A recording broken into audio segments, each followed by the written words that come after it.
Hello everybody, welcome back to my YouTube channel. Today we are going to be learning about Python iterators. So let's begin. Python iterators. Iterator is an object that contains a countable number of values. An iterator is an object that can be iterated upon, meaning that you can traverse through all the values. Technically, in Python, an iterator is an object which implements the iterator protocol, which consists of the methods iter and the next. Iterator versus iterable. List, tuple, dictionary, and sets are which are iterable objects. They are iterable containers which you can get an iterator from. All these objects have an iter method which is used to get an iterator. Looping through an iterator. We can also use the for loop to iterate through an iterable object. Creating an iterator. To create an object class as iterator, you have to implement methods iter and next to your object. As you have learned in Python classes and objects chapter, all classes have a function called init, which allows you to do some initializing when the object is being created. The iter method acts similarly. You can do the operations, initializing, etc., but must always return the iterator object itself. The next method allows you to do the operations and you must return the next item in the sequence.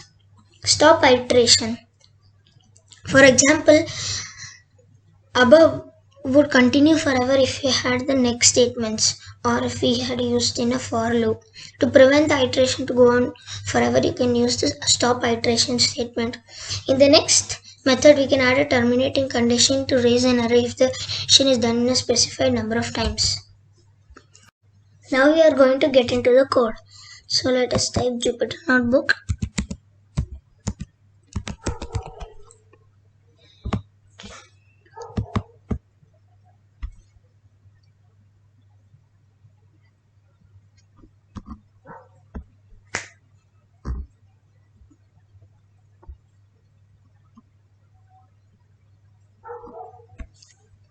So let us go with the first code.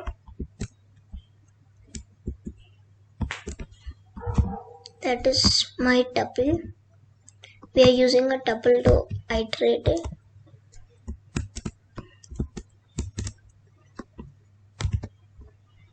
Now we are going to run the code. It has printed apple, banana, cherry.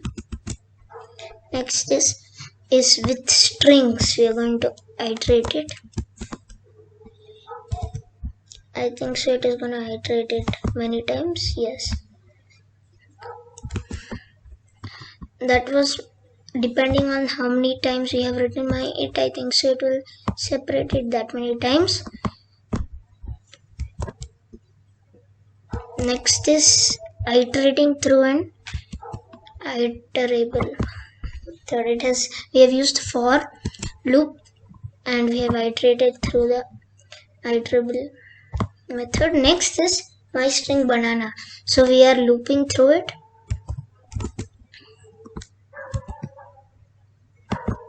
It has again, and these are the last two code. This is the one with the definition and it is, let's see what is the output.